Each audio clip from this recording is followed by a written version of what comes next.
Para apresentar o painel Turismo sob o olhar da economia criativa, convidamos a administradora pública, economista e mestre em administração de empresas e doutora em urbanismo, a senhora Ana Carla Fonseca.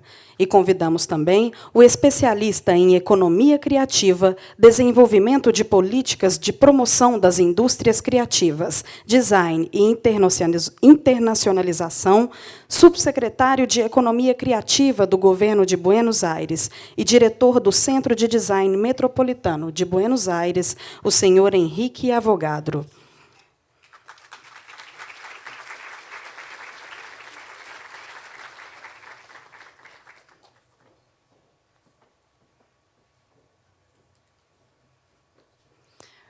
Com vocês, a senhora Ana Carla Fonseca.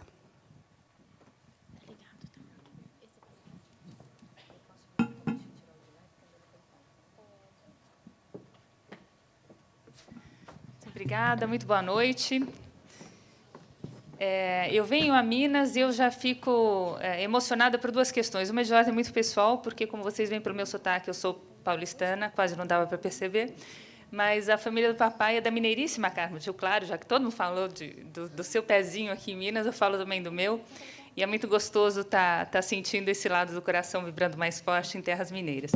E a segunda questão, que é aí de ordem mais profissional, é que nós vimos, enfim, o Henrique é um amigo de muitos anos, companheiro de batalhas, e nós vimos nos encontrando com vários outros companheiros de batalhas, de defesa dessa trilha da economia criativa, muitos rostinhos aqui conhecidos e outros que agora passamos a conhecer, como Regina, como a Mariana, como a Marina, enfim, temos aí vários amigos que se unem em forças para fazermos com que a questão da economia criativa seja bem entendida e seja efetivamente aproveitada por um Estado que tem tanto a oferecer, como é o caso de Minas Gerais. Então, trazer esse leque de logotipos aqui ao palco, para mim, já é um momento de satisfação enorme, porque a gente vem acompanhando a batalha de vocês em levar essa trilha de forma cada vez mais estruturada e profunda nas discussões aqui do Estado. Eu tenho uma longa sequência de slides, não se assustem, eu vou passar pelas fotos, mais do que nada, rapidamente. E a intenção dessa primeira apresentação, pelo qual eu agradeço demais o convite feito, é justamente trazer essas provocações e talvez uma convergência de olhares, lançando algumas petecas para os colegas que virão em seguida, ao longo dos próximos dias, para que possam fazer a soma dos seus olhares e essas convergências todas. Então, a responsabilidade, o prazer e o privilégio que eu tenho é justamente de trazer esse primeiro pano de fundo do que virá a ser discutido sobre economia criativa e turismo, para daí os especialistas, efetivamente, em turismo poderem falar. Eu vou começar aqui a apresentação, mas, em respeito ao Henrique, eu queria pedir, pelo pescoço do Henrique, sobretudo, para não ficar com o torcicolo, para ele se acomodar na plateia junto a vocês. Vamos lá. Muito bem. Como é que começa essa discussão voltada à economia criativa, que é algo tão próximo a nós? No mundo tem seus 20 anos, no Brasil chegou um pouquinho depois, mas que passou a representar muitas coisas e, ao mesmo tempo, por decorrência, quase nada, quando nós ouvimos os discursos mais variados sobre o que é economia criativa.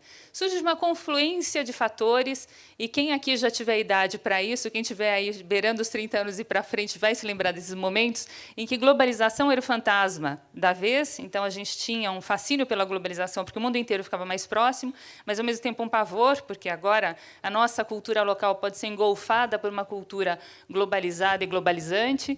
Essa globalização foi muito catapultada pelas tecnologias digitais, e isso em todos os sentidos, não somente o cultural, mas também o econômico, o social. Antes, para que tivéssemos acesso a um produto lançado em outro canto do mundo, nós teríamos que ou mandar algum representante, ou ir até lá, fazer um mapeamento de mercado, encontrar representantes comerciais. Agora, a gente entra numa câmerazinha de um laptop e já consegue ver como aquele produto é disposto numa glôndola em Singapura. Ou nós conseguimos, através do computador, do laptop, do iPad, do que seja, localizar o que está ocorrendo em outro canto do mundo, talvez numa praça em efervescência política ou cultural. Essa confluência de globalização muito catapultada em escala inimaginável pelas tecnologias digitais, gera na economia uma fragmentação das cadeias, que é mais do que uma desindustrialização, mas aquilo que faz com que antes nós tomássemos a etiqueta de uma roupa e víssemos feito no Brasil, feito na Itália, feito na França, onde fosse. E hoje a gente vê o forro feito num lugar, a parte de fora feito na outra, o botão vindo de não sei onde, o zíper montado ali, tudo isso numa marca, talvez estadunidense, distribuído por uma empresa espanhola, e a gente compra, por exemplo, no Brasil. O que faz com que a cadeia inteira perca muito da comodidade de conseguir lidar com parceiros que antes chegavam ao produto final e disputavam a venda daquele produto de uma forma integrada. E haja criatividade para um zíper, para um botão, para um forro, conseguirem disputar um mercado, não em cima de preço, porque a gente sabe que quando briga por preço somente, até quem ganha perde, porque chega uma hora que não vale a pena, mas sim em cima de criatividade, de valor agregado, de diferenciação, de algo que efetivamente vale a pena colocar no mercado para competir, e não, de novo, como uma briga de preços. O que isso acaba em que isso acaba resultando na nossa vida do dia a dia e na nossa economia? A gente começa a ter uma contrapartida cada vez mais evidente à comoditização de bens e serviços.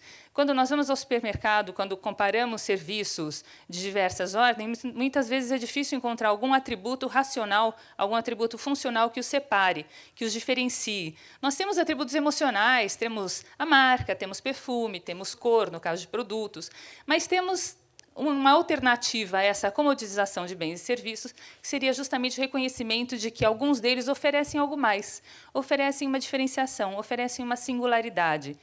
Dentro da economia, o reconhecimento, então, se dá ao fato de que, antes, recursos econômicos que eram vistos como diferenciais, e o foram em várias épocas, como era capital, como era tecnologia, agora, cada vez mais, se rendem à primazia de um ativo econômico que esse, sim, é diferencial, que esse não é copiável e que não é facilmente transferível, que é a criatividade humana.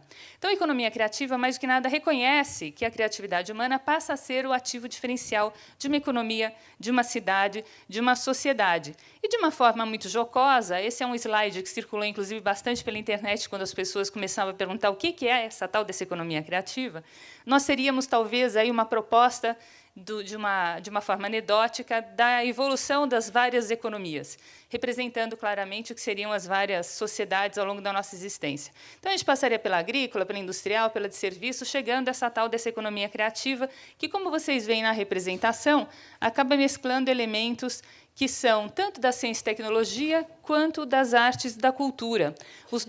As duas grandes vertentes de criação, e a gente cresce pensando em dois grandes ícones de criatividade, né? O grande artista visionário, que faz coisas que alguém, depois de 300 anos, vai entender, e aquele super mega Einstein, um doutor Pardal, que também fala alguma coisa que ninguém está entendendo agora. Esses dois grandes ícones se somariam nessa economia criativa. Mas o que eu acho bonito nesse slide, nessa tela, e que não necessariamente é decodificável à primeira vista, é que, na verdade, essas eras não se substituem. A gente não abre mão das commodities agrícolas, por exemplo, ou minerais, tão importantes aqui também para o estado de Minas Gerais. A gente não abre mão de produtos industrializados com valor diferencial, mas essas economias se somam. O que a economia criativa traz às outras, e talvez seja essa a sua grande beleza, é a agregação de valor, é a diferenciação, é uma dinamização da economia, até mesmo nos setores tradicionais. E, quando a gente pega isso na moda, por exemplo, fica evidente, né? A moda, eu cresci ouvindo falar da moda de Minas. A gente pega a moda e vê como ela consegue dinamizar um parque têxtil e de confecções que, de outra forma, estaria mais combalido do que, volta e meia, a gente acompanha nas declarações do setor. Mas esse parque têxtil de confecções, ao ser ombrado por uma moda pujante, falar que, bom, então agora eu não preciso só brigar em cima do mais do mesmo por preço. Eu consigo diferenciar os meus tecidos, porque eu tenho um setor de moda arrojado, pujante, criativo, inovador, que vai consumir esses tecidos. Então, uma dinamização, uma inspiração para que esse setor se modernize, que ele consiga agregar valor ao que ele faz. Mas, se a gente for pensar nos vários elos da cadeia, e essa vai ser o primeiro exemplo que eu vou trazer para vocês em seguida, a gente chega até o algodão. Então, olhem só que beleza. A gente passa por todas as economias com um peteleco de criatividade que a economia criativa acaba injetando na cadeia de valor inteira. E aquele cidadão que está plantando algodão há 400 anos fala que, bom, agora eu não preciso mais brigar pelo preço da tonelada com algodão do Egito ou da Colômbia, porque eu posso fazer um algodão diferente, bimba, lá vem o algodão colorido que hoje acaba brotando em tantos dos nossos campos brasileiros, com uma diferenciação, com uma agregação de valor. Então, a economia criativa, em suma, acaba reconhecendo que a agregação de valor e a diferenciação se dão a partir dessa criatividade humana. Isso é muito representado claramente nas marcas mais valiosas do mundo. Como essa tabela, eu brinco que isso não é um teste de oftalmologia, né? Mas vocês têm que acreditar em mim um pouquinho. A gente tem Google, IBM, várias marcas que são construídas ou que são reconstruídas. A IBM, que fez uma mudança completa de uma empresa que fabricava mainframe para uma empresa de soluções, mas as marcas, invariavelmente, trazem muito de inovação, de diferenciação, de valor agregado, de criatividade em seu valor. Agora, quando a gente junta economia criativa e turismo, a palavra de fundo acaba sendo singularidade. O que a gente busca e o que a gente encontra de singular, de diferencial, de único, dentro de territórios, dentro de espaços, dentro de bairros, dentro de ruas, dentro de empreendimentos vinculados ao trade do turismo. Então, para a gente estar olhando uma mesma foto, muito brevemente, eu pensei algumas informações aqui da pesquisa desenvolvida por encomenda pela Apex, publicada há cerca de um ano, quase 2, que adjetivava, na visão de vários turistas estrangeiros, o que corresponderia ao Brasil. Então, o Brasil, infelizmente, tem uma série de adjetivos que nós preferíamos que não estivessem aí, e vocês conhecem esse tipo de pesquisa. Ela acaba representando o tamanho da palavra conforme a representatividade da menção àquela palavra. Mas, quando a gente fala de viagens, por exemplo, curiosamente, se a gente for colocar em contraposição ao slide anterior, a gente percebe que uma viagem ao Brasil pode ser vista por quem fora mora como relaxante, como educativa, talvez até como arriscada, minimamente estressante, mas ela é muito mais excitante, ela é muito mais fascinante. Ou seja, isso já dá um indicativo de que a gente tem a faca e o queijo na mão para fazer uma série de lançar uma série de novos olhares, criar novas receitas, baseadas no reconhecimento de que o turista também está buscando essas questões ligadas à singularidade. Acabou a safra de todo mundo quer ser Barcelona, né? Porque já deu. E Barcelona tem uma. Mas o que só Belo Horizonte tem? O que só Carmo do Rio Claro tem? O que só as cidades daqui acabam podendo propor, porque essas não são copiáveis nem transferíveis? E, não por menos, o próprio estudo da Apex acaba fazendo uma correlação com o que seria a economia criativa, os atributos desse complexo de atividades das indústrias criativas, vinculados à criatividade, à determinação, à qualidade, aos recursos naturais, como a gente pode melhor aproveitar isso num país tão pujante de biodiversidade, diversidade cultural e de empreendedorismo como é o nosso. Então, eu queria rapidamente passar por uma série de 7 olhares que eu fui pensando justamente na situação que eu venho acompanhando aqui em Minas há alguns anos. E a primeira delas é justamente falar de economia criativa no turismo, mas uma ótica de cadeia. E eu trouxe um exemplo que não foi combinado, mas eu fiquei muito feliz de que tenha ocorrido, que se refere à APEG, Associação Peruana de Gastronomia. Vocês terão o prazer de ouvir o presidente justamente da instituição apresentando o caso amanhã, por isso eu falo que não foi um jogral, mas quase vai ser. A APEG desenvolveu todo um trabalho sob a ótica da marca Peru, que será mais bem explicado e com mais propriedade do que eu amanhã. Mas, no que diz respeito à economia criativa, focou, como o nome sugere, na gastronomia. E a gastronomia aqui não é só o Alex Atala, não é só o grande chefe, mas como essa cadeia toda da gastronomia pode chegar até o cidadão que planta batatas na periferia de Belo Horizonte. Essa batata, essa mandioca, vai para a mesa do grande chefe com uma agregação de valor frente a um quadro em que antes, talvez, ele vivesse com $1,25 por dia. Vários dos estudos estão disponíveis no site da APEG, generosamente para download gratuito. Alguns deles, que dizem mais respeito à nossa discussão aqui presente, falam do planejamento. É claro que ser criativo exige também planejamento, porque senão a gente não está falando de economia criativa, a gente está falando de boas ideias que não necessariamente são percebidas como de valor e se convertem em inovação. Mas até essa questão do boom da gastronomia peruana, seu impacto econômico e social. E, se vocês pararem para pensar, a gente nunca teve tanta efervescência de gastronomia peruana como a gente vem tendo nos últimos anos, né? O Peru sempre foi muito associado a Machu Picchu, mas era difícil as pessoas associarem voluntariamente o Peru à gastronomia. E os peruanos são muito gulosos, né? E tem uma riqueza de ingredientes muito diversificada também. A gente fala de gastronomia, a gente pensa direto em Minas, não por menos foi mencionado aqui como setor criativo, tanto tantas vezes nas falas que me antecederam. Então, como a gente transforma também essa criatividade toda da gastronomia mineira, em todas as suas várias vertentes, da comida de boteco, as mais tradicionais, uma outra forma, numa outra leque de serviços, numa agregação de valor, frente ao que hoje a gente tem e cada vez mais melhora. Pequena agricultura e gastronomia. Eu subo pelas paredes de pavor quando eu ouço dizer que economia criativa é para os criativos, para aqueles trabalhadores de meia dúzia de profissões que são os apaniguados pela criatividade. A gente só pode falar de uma economia criativa se todas as pessoas dessa economia tiverem mais chance de serem criativas. Assim como uma cidade criativa é uma cidade que, supostamente, faz com que todos possam ter mais chances de serem criativos. De modo que, a gente falar de economia criativa, invariavelmente, no caso do Brasil, no caso de Minas, das nossas cidades, a gente tem que envolver a questão do pequeno, do micro e pequeno. E daí, de novo, a boa presença do SEBRAE aqui. Uma representação de cadeia, enfim, conhecida por todos, e a face visível, talvez, de todo esse trabalho de gastronomia peruana vem pela mistura. Os gulosos de plantão, que ainda não tiverem passado por essa experiência, podem se agendar para, em setembro, no ano que vem, participar da maior feira de gastronomia da América Latina, e que é muito mais do que a gastronomia, toda a decodificação desse trabalho e também da vastidão do leque da cultura peruana. Um trabalho muito bonito que vale a pena acompanhar. Aí só um pedacinho da variedade da gastronomia dos ingredientes peruanos. Mas uma segunda questão, que é o encantamento, é o fascínio, não dá para olhar esse serzinho aqui e não sorrir, né?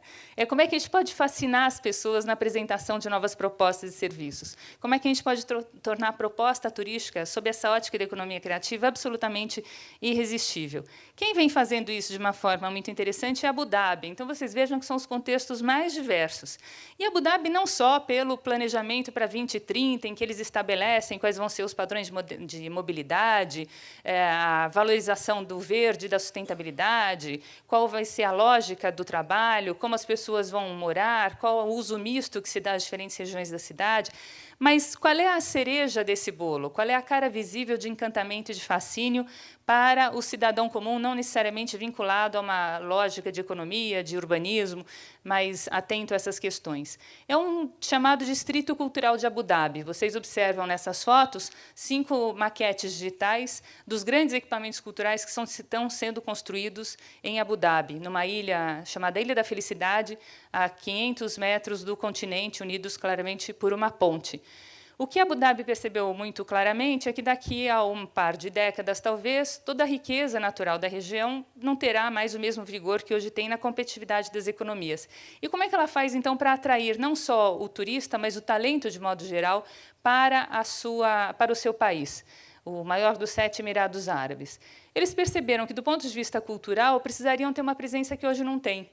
E que graça teria eu chegar aqui para vocês e dizer: venham ver o espetáculo de inauguração da primeira, sei lá, turnê do Teatro Nacional de Abu Dhabi.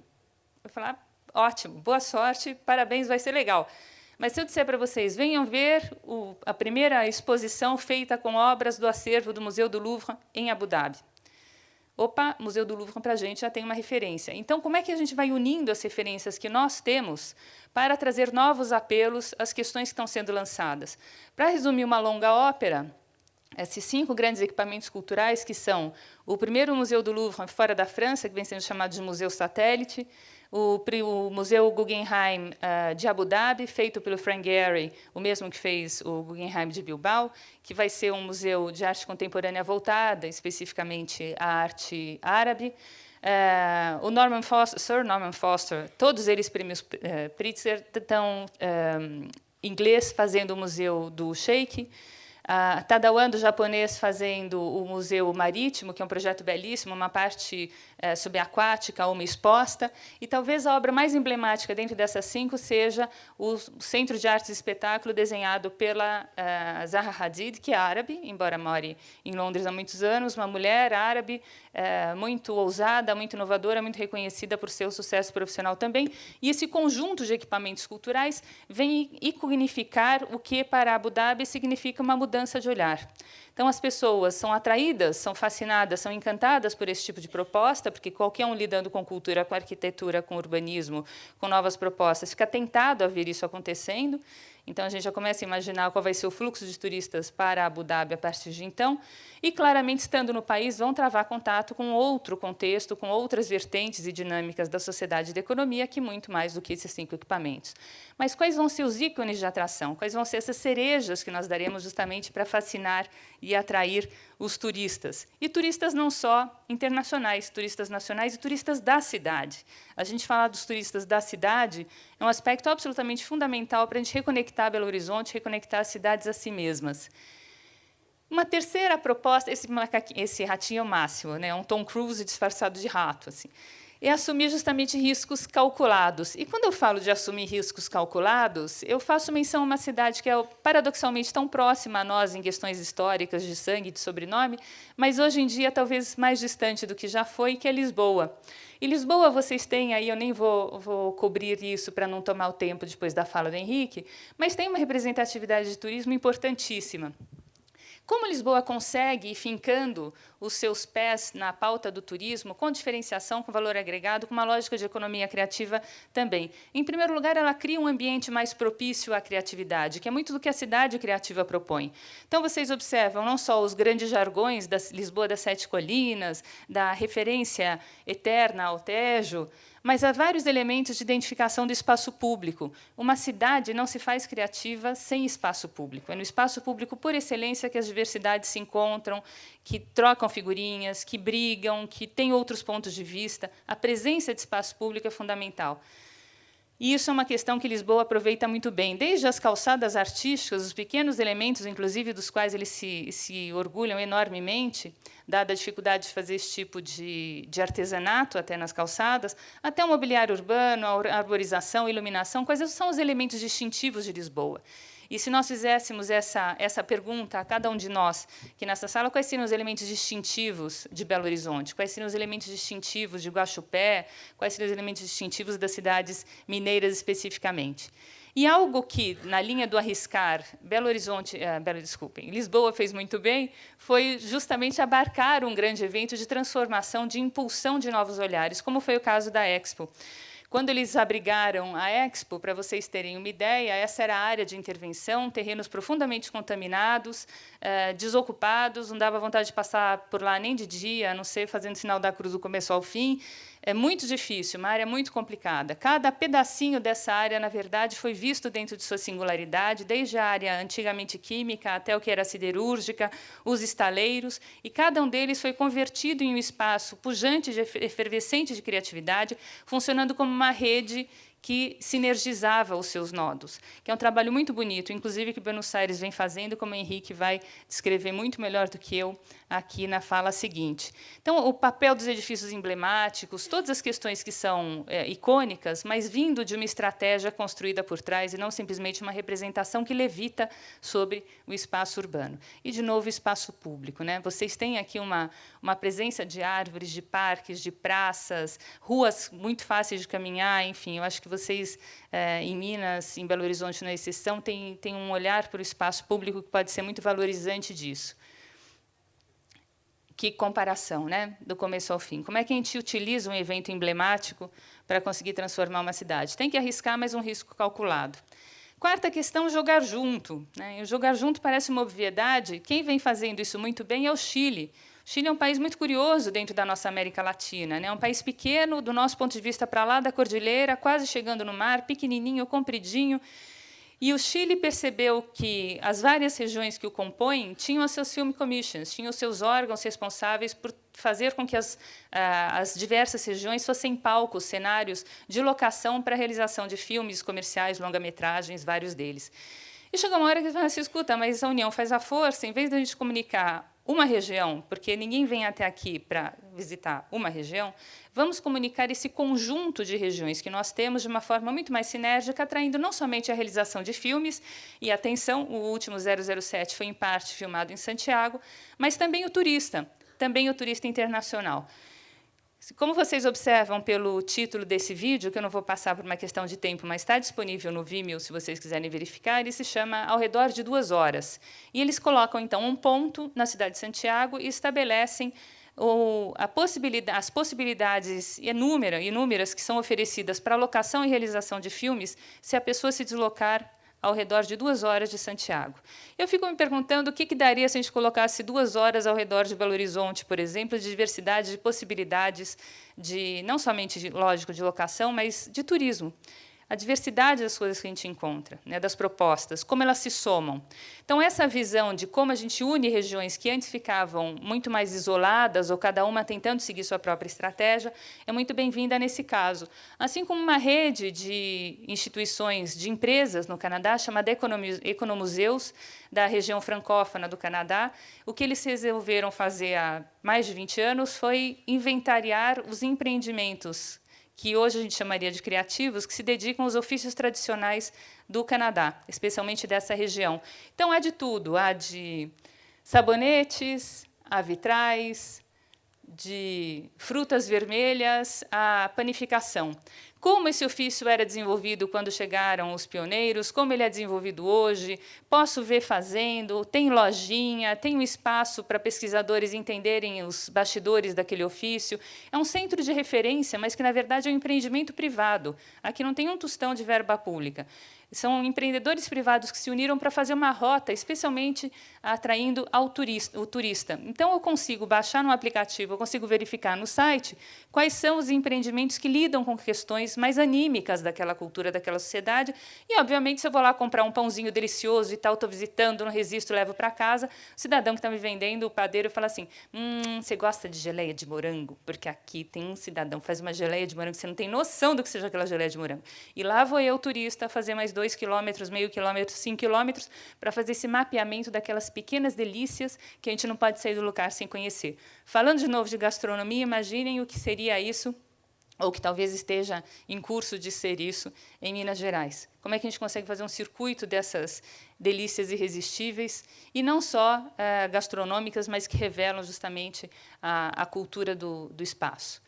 Aqui o mapinha para vocês terem uma noção de como se posiciona, e, invariavelmente, essas rotas ficam próximas a locais de circulação turística.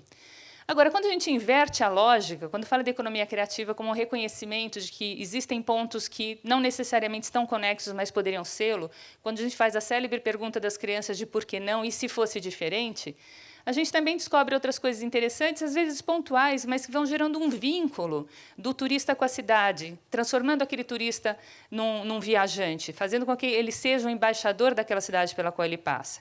Isso vai desde propostas como o Google vem fechando com várias cidades para as visitas guiadas por aplicativos ou por programinhas que eu consigo andar pelas ruas e alguém vai me contando o que eu estou vendo e vai chamando a minha atenção para aspectos das ruas e aspectos da cidade que eu nunca tinha visto, ainda que muitas vezes eu seja de lá. Como é que a gente consegue despertar o olhar do turista no próprio residente, no próprio cidadão? Como é que a cidade deixa de ser aquele lugar que virou paisagem, porque tudo parece que está tão comum, e ele também começa a despertar um olhar mais criativo sobre o seu próprio contexto. E é claro que essa criatividade sai das ruas, vai para o trabalho, vai para a vida, e toda a mola da economia e da sociedade acaba se movimentando muito melhor. Os passeios por Londres, guiados por guias da cidade, por atores, por pessoas performáticas, desde Jack o Estripador ao circuito do Harry Potter, são super conhecidos. Mas um exemplo mais interessante, dentro dessa lógica que nós estamos discutindo aqui, começou em agosto de 2010. E ele pegou os moradores sem teto de Londres, que são, obviamente, aqueles que mais conhecem o local onde eles estão, porque eles ficam lá 24 horas, eles passam por experiências que ninguém mais passou, e tem um estigma enorme frente a eles e deles frente aos outros, treinam esses moderadores de rua, logicamente, dentro de uma amostra que tem interesse nisso, para se tornarem guias turísticos, e esses moderadores de rua vão levar as pessoas a conhecer aquele espaço. Então, eles entendem a história oficial, mas, ao mesmo tempo, eles contam anedotas que ninguém mais nunca poderia ter imaginado que ocorresse naquele local.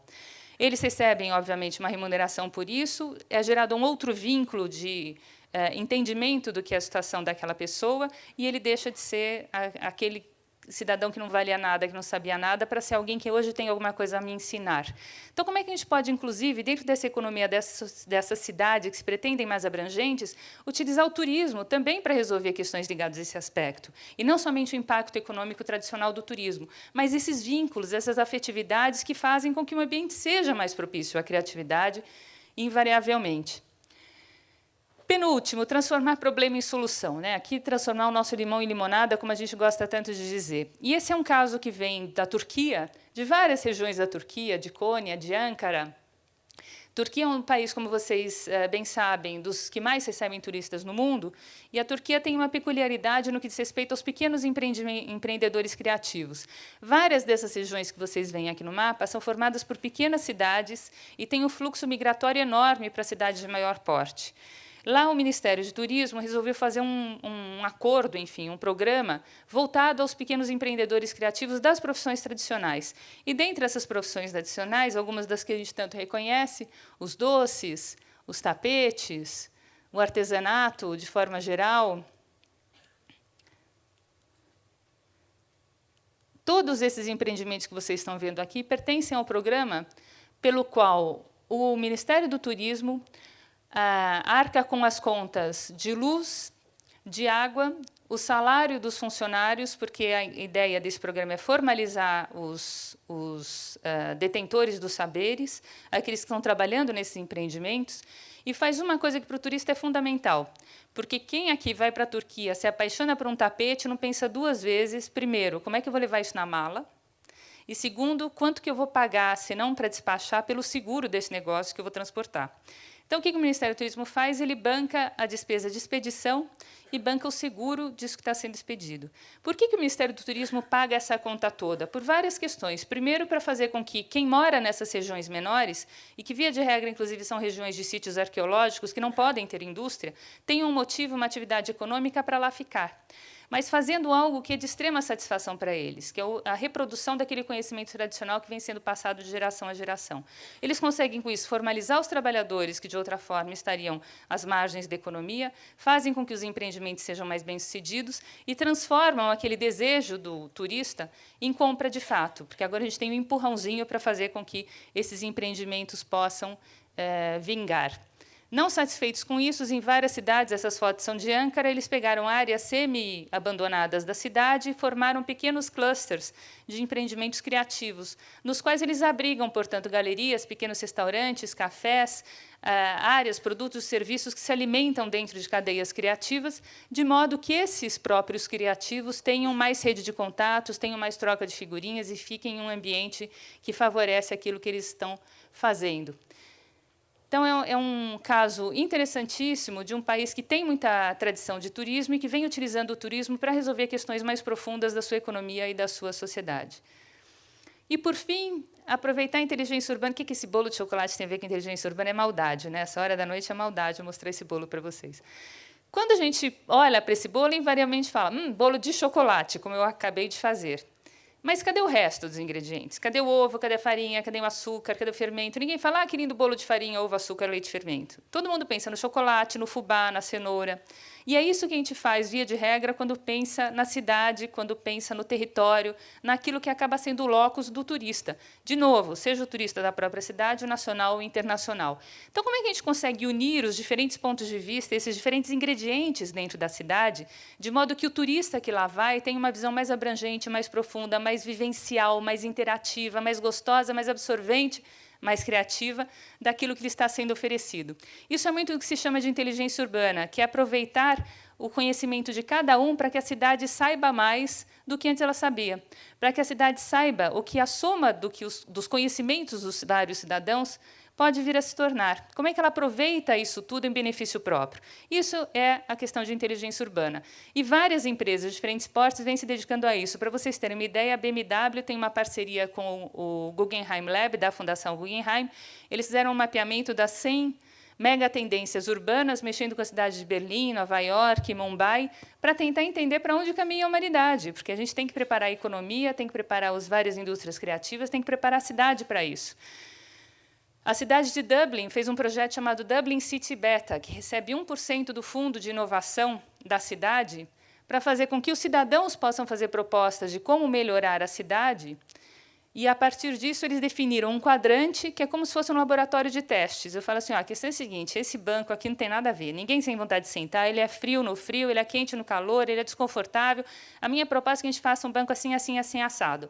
Volta e meia, eles envolvem a academia, envolvem as escolas de design, quando é um produto de imobiliário urbano, e colocam nesse quadrante. E as pessoas vão lá ver, é isso mesmo? Quer melhorar? Tem alguma outra coisa que posso fazer? Beleza, passou no teste, vamos implementar na cidade. Fazer um laboratório de provas no bairro da cidade. Esse é o projeto Dublin City Beta. E aqui algumas pequenas intervenções, inclusive, do vasto leque que vocês podem imaginar, desde os parklets, que agora estão virando uma moda em algumas cidades do Brasil, que também lá são muito presentes, em que algumas vagas de automóveis cedem espaço para outros usos. Então, a gente tem vaga para carro, vaga para carro, vaga para carro, um parklet, vaga para carro. Isso começa a tomar corpo aqui também. Dá outro tipo de vivência, é um outro espaço público que é acolhedor na cidade, até formas das pessoas intervirem nos muros e terem sua voz atenta. Um projeto que foi desenvolvido agora, trazendo a discussão para o Brasil, e mencionando muito rapidamente, foi também um projeto da FEComércio, do SESC e do SENAC de São Paulo, chamado Sampa Criativa, que fazia levantamento de propostas do cidadão para mudar a cidade.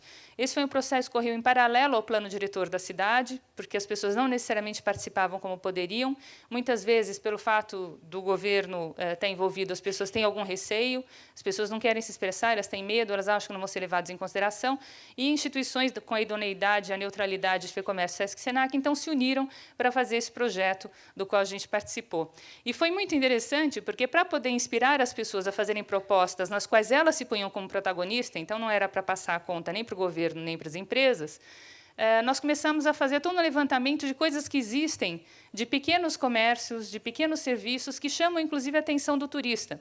Essa, por exemplo, é uma barbearia em Buenos Aires, em que eles transformou, o dono do empreendimento transformou a barbearia num museu de barbearia. Então, tem toda uma série de objetos de há 100 anos, tem ópera, tem show de tango, tem tudo que vocês puderem imaginar, e a pessoa vai lá, se diverte, ao mesmo tempo, corta o cabelo, corta o bigode.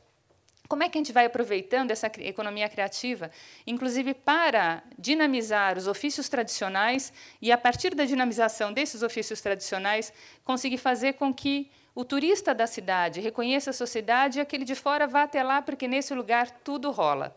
Quando a gente pensa em cidades criativas, como Londres, Berlim, Nova York, Amsterdã, que, via de regra, são muitas as que surgem em nossa mente, o que elas têm em comum? Elas têm essa sensação de que, a cada 2 segundos, eu vou ter uma surpresa com algo absolutamente fascinante, efervescente, gostoso. Eu tenho que estar lá para absorver isso tudo. Isso é o que uma cidade criativa traz também. E quem não quer morar? E quem não quer visitar uma cidade dessas? E quem não quer, inclusive, muitas vezes, passar um tempo lá?